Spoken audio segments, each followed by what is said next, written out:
ആഗോള ജ്വല്ലറി വ്യവസായികളെ ലക്ഷ്യമിട്ട് India Saudi സംയുക്ത ജ്വല്ലറി എക്സ്പോ സംഘടിപ്പിക്കുന്നു. സെപ്റ്റംബർ 11 മുതൽ 13 വരെ ജിദ്ദയിലാണ് exhibition.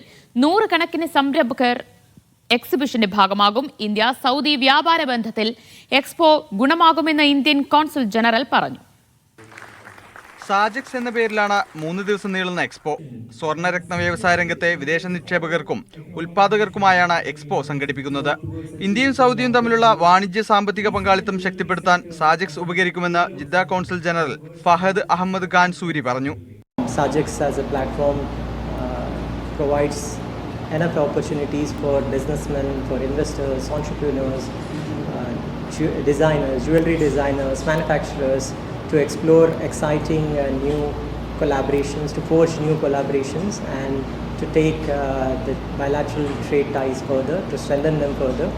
And we are excited about this opportunity, and I'm sure Sajix is likely to deliver good value for all the participants.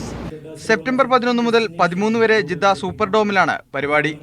Gems and jewellery മേഖലയിലെ India ഉൾപ്പെടെയുള്ള വിദേശ രാജ്യങ്ങളിൽ നിന്നുള്ള 200-ലധികം സംരംഭകർ എക്സിബിഷനിൽ പങ്കെടുക്കും. ആഭരണ വ്യവസായ രംഗത്തെ പുതിയ സാങ്കേതിക വിദ്യകൾ, വൈവിധ്യമാർന്ന സ്വർണ്ണാഭരണങ്ങളുടെയും രത്നാഭരണങ്ങളുടെയും പ്രദർശനം, ആഗോള ആഭരണ നിക്ഷേപ സമ്മേളനം തുടങ്ങിയവ എക്സ്പോയുടെ ഭാഗമാകും. നേരത്തെ രജിസ്റ്റർ ചെയ്തവർക്ക് മാത്രമാണ് പ്രവേശനം. അറേബ്യൻ ഹൊറൈസൺ ആയിരിക്കും എക്സ്പോയുടെ സംഘാടക പങ്കാളി. Sabith Saleem, media 1, Jeddah.